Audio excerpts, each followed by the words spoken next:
Hey guys, welcome to TCR. I'm Sid, and today we're going to talk about the coronavirus. The sudden panic.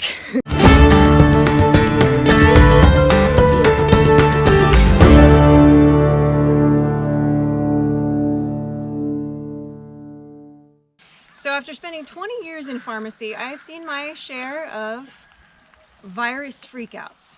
There was Ebola, there was the swine flu, there was SARS, which was probably the one that was worse.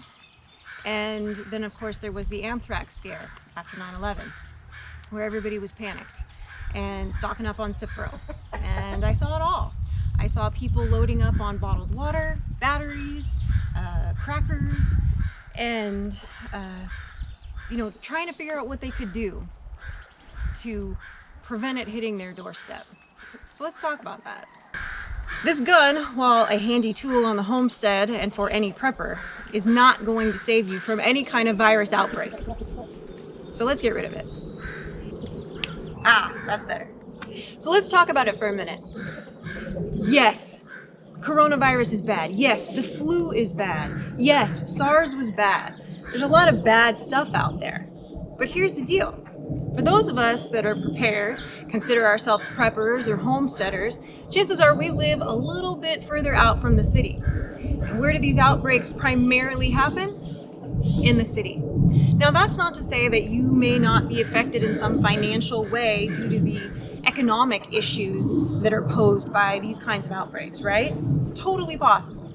But if you're someone who's prepared, if you're a prepper, chances are you've got a way to dispatch the animals that are on your property for a food source. You probably have a garden going. You've probably been busy canning all of your, spring, fall, and summer crops so that during the winter you have a nice stash of, vegetables and fruits and things that you can access, as well as, pressure canning meats.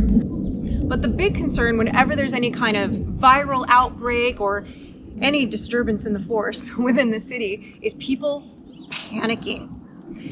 This morning, I heard a bunch of reports and saw a lot of pictures about empty stock shelves in places like Walmart and Costco, where people had gone in and just bought all the cases of water they could, all the toilet paper they could, all the paper towels they could, in hopes that that would save them from the virus if they had to, hunker down for a while. But what you don't see out there is people like me, people like you, who are prepared, who live this kind of life. Thank you. Who live this kind of life already. We already have a stockpile of this stuff. We don't wait until everybody else is in panic mode to stock up, because we know that being prepared all the time is super important, and it's part of being a prepper, making sure you have enough food, water, and sustainability to continue going if things do hit the fan for a while, that you can hunker down and be okay for a few months if needed. These things are going to happen. Outbreaks are going to happen. Riots are going to happen. These things, wars are going to happen in our lifetime. These are just things that happen. They're not good things, but they're just things that happen. And instead of getting all worked up and panicked and everybody clearing the shelves at Walmart and Costco, take a little bit of comfort in the fact that, staying out of the city is, yes, probably a good idea during these types of things, but don't freak out. Don't panic. As a prepper, you've got water source, food source, and that you can hunker down for a while and probably be pretty okay and get you through the worst of it if it does get to that point. There's a real peace of mind in that, about not having that panic mode that a lot of people that live in cities that maybe don't have the kind of resources that, as preppers or as homesteaders that we have set up. So yes, while a gun is not going to save you in this scenario at all, the coronavirus is on everybody's mind. It's in the news. It's also election season, so things are going to be blown up a little bit bigger than they would be during a normal non-election season. That's just the nature of the beast, right? So let's not panic. Let's not freak out. Do I think everyone should be prepared and have canned things and water and and a game plan for when things go bad? Yes. Should you be washing your hands a lot? Yes. But it's not time to completely freak out, board up our doors, and run around with our head on fire. So bottom line is, guys, don't panic. If you're a homesteader or a prepper, chances are you're more prepared than a lot of people.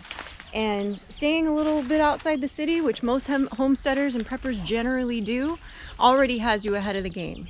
There's no point in panicking. That doesn't get anybody anywhere. You know, they're actually asking people in our area to stop buying the masks because the healthcare professionals who actually need them at this stage can't get them. So, you know, no point in panicking. You know, be prepared, be a good prepper, be a good homesteader, know how to have those skills, how to harvest those seeds, how to can that meat, how to process your own animals, and just be aware of what's going on around you. Take the precautions that you can. But you know, at the end of the day, we can only do so much to prevent something like this from reaching our doorstep. So take those precautions, but don't panic. Don't panic. You know, I've seen a lot of these kinds of outbreaks through my years in pharmacy come and go. And I'm not saying, you know, blow it off, it doesn't matter. I'm saying there's only so much you can do. There's only so many things you can do to prevent it. And that's okay. You know, we just have to be, you know, thinking about that as we, you know, move forward, and think about, like, you know, do I have those skills? Am I prepared if something happens? And maybe this is a good reminder for some of those people that are flocking to the big box stores right now and clearing out the shelves. Maybe this is going to make them think that, gee, I'm not as prepared as I wish I was. And maybe in the future they will keep up their preparedness, and they will watch more of these types of videos, and, you know, videos on pressure canning and how to store your own seeds and do things like that, so that they can be a little bit more prepared. So hopefully, maybe it will turn those people around a little bit and make them realize that they can be a little bit more prepared and save themselves the sudden panic that they now have to go buy out the entire store and spend their whole paycheck on bottled water and canned beans. Thanks for watching, guys. Stay healthy, stay safe out there. Don't forget to like the video, subscribe to the channel, and click the bell so you get the notifications.